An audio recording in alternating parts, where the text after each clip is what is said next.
حضرت موسیٰ علیہ السلام اور ایک بے اولاد عورت کا واقعہ۔ سیدنا حضرت موسیٰ علیہ السلام اللہ تعالیٰ کے بہت ہی بہادر اور برگزیدہ بزرگ ہیں۔ حضرت موسیٰ علیہ السلام کو کلیم اللہ کا لقب دیا گیا۔ اس لقب کی وجہ یہ تھی کہ آپ علیہ السلام اللہ تبارک و تعالیٰ سے باتیں کیا کرتے تھے، اور باتیں کرنے کے لیے ایک مخصوص جگہ کا انتخاب کیا گیا جسے کوہ طور کے نام سے جانا جاتا ہے۔ اللہ تبارک و تعالیٰ سے بات کرنے کا یہ شرف آپ کے علاوہ کسی اور کے پاس نہیں تھا۔ حضرت موسیٰ علیہ السلام کو کلیم اللہ کا لقب دیا گیا۔ اس لقب کی وجہ یہ تھی کہ آپ علیہ السلام اللہ تبارک و تعالیٰ سے باتیں کیا کرتے تھے، اور باتیں کرنے کے لیے ایک مخصوص جگہ کا انتخاب کیا گیا جسے کوہ طور کے نام سے جانا جاتا ہے۔ اللہ تبارک و تعالیٰ سے بات کرنے کا یہ شرف آپ کے علاوہ کسی اور کے پاس نہیں تھا۔ حضرت موسیٰ علیہ السلام معمول کے مطابق اللہ تبارک و تعالیٰ سے ملاقات کے لیے کوہ طور کی طرف جا رہے تھے کہ راستے میں آپ کو ایک عورت نظر آئی جو کہ جارو قطار رو رہی تھی۔ سیدنا حضرت موسیٰ علیہ السلام کا دل ویسے ہی بہت نرم تھا، تو اس عورت کو دیکھ کر آپ خود بھی غمگین ہو گئے۔ حضرت موسیٰ علیہ السلام سے رہا نہ گیا اور اس عورت سے اس کی پریشانی کا سبب پوچھا۔ اس عورت نے حضرت موسیٰ علیہ السلام سے روتے ہوئے بتایا کہ وہ بے اولاد ہے اور لوگ اسے بے اولاد ہونے کا طعنہ دیتے ہیں۔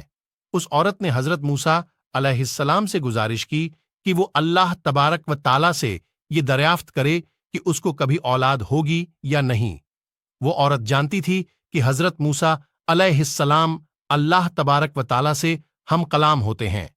حضرت موسیٰ علیہ السلام نے اس عورت کو یقین دلایا کہ وہ اللہ تعالیٰ سے اس معاملے کا ذکر ضرور کریں گے، اور اس کے بعد آپ علیہ السلام پھر سے کوہ طور کی طرف روانہ ہو گئے۔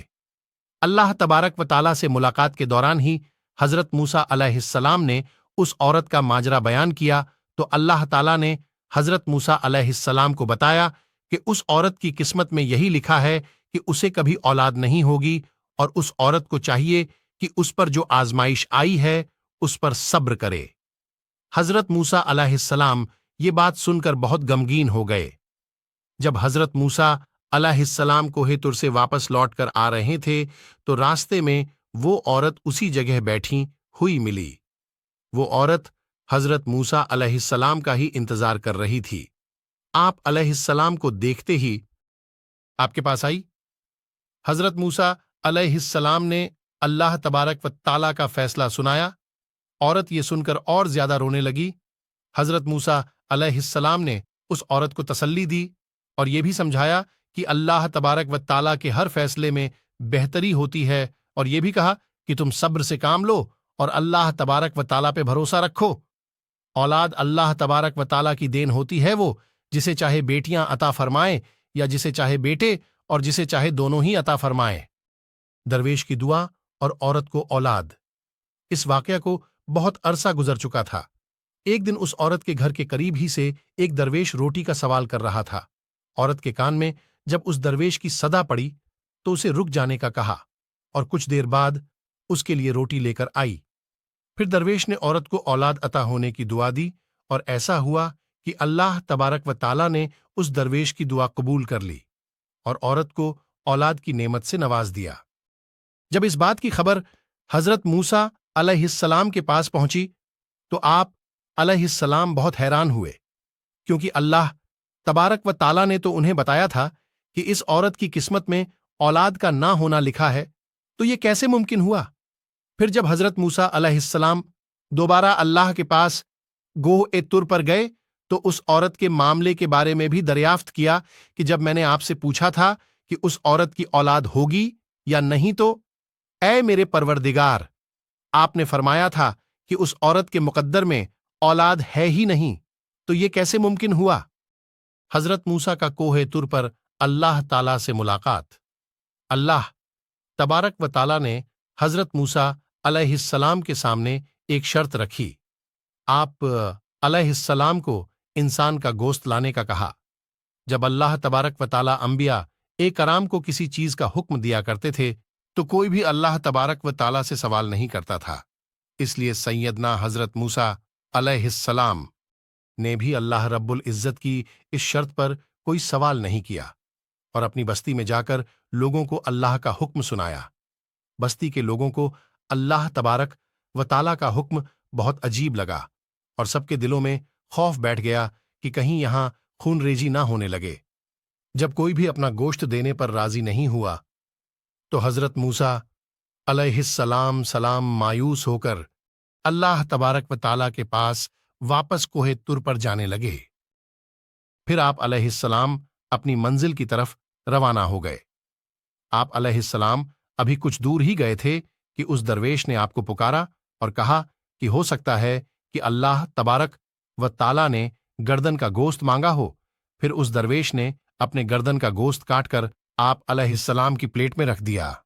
حضرت موسیٰ علیہ السلام نے پھر سے کوہ طور کی طرف قدم بڑھا دیا۔ اس درویش نے آپ کو پھر سے روک لیا اور کہا کہ ہو سکتا ہے اللہ تبارک و تعالیٰ نے سینے کا گوشت کہاں ہو، اور پھر اس نے اپنے سینے کا بھی گوشت کاٹ کر پلیٹ میں رکھ دیا۔ اس کے بعد اس نے اپنے جسم کے مختلف حصوں کا گوشت کاٹ کر پلیٹ میں رکھا۔ حضرت موسیٰ علیہ السلام نے اس گوشت سے بھری پلیٹ کو کوہ طور پر اللہ تبارک و تعالیٰ کے سامنے پیش کیا۔ اللہ تبارک و تعالیٰ نے حضرت موسیٰ علیہ السلام سے پوچھا کہ یہ گوشت کس سے لائے ہو؟ تو حضرت موسیٰ علیہ السلام نے سارا قصہ بیان کر دیا۔ اللہ تبارک و تعالیٰ نے فرمایا، اے موسیٰ، یہ میرے بندے کا مجھ سے عشق ہے، اور اس عشق کی حد دیکھو کہ اس نے اپنے تکلیف کا نہیں سوچا، بلکہ میری رضا اور خوشی کی خاطر آپ نے جسم کا گوشت کاٹ کر تمہارے سامنے رکھ دیا۔ اے موسیٰ، اب مجھے تم خود بتاؤ کہ جو میرا بندہ مجھ سے عشق میں خود سے بھی بے پرواہ ہے کہ جب وہ مجھ سے کوئی سوال کرے تو میں اس کی دعا کیوں نہ قبول کروں گا؟ اے موسیٰ، یہ میرا وہی بندہ ہے جس نے مجھ سے اس عورت کے حوالے سے سوال کیا تھا۔ میرے اس نیک بندی نے ہی اس عورت کے لیے مجھ سے دعا کی تھی، تو بھلا میں کیسے اس کی حاجت پوری نہیں کرتا؟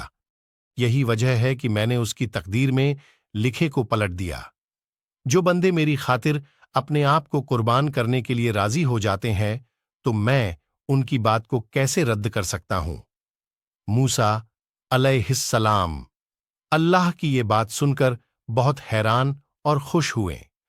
سبق اس چھوٹے سے قصے سے ہمیں یہ سبق ملتا ہے کہ اللہ تبارک و تعالیٰ نے جو بھی ہمیں زندگی میں عطا کر رکھا ہے اس کی شکر گزاری کرنی چاہیے اور دوسروں کی مدد میں پیش رہنا چاہیے ہے۔ آپ کو نہیں پتا ہوتا کہ کون سا عمل اللہ تبارک و تعالیٰ کو پسند آ جائے اور آپ کا کام ہو جائے، اور جب بھی اللہ تبارک و تعالیٰ کے لیے قربانی دینے کا موقع ملے تو اپنی جان بھی دینے سے گریز نہ کرے۔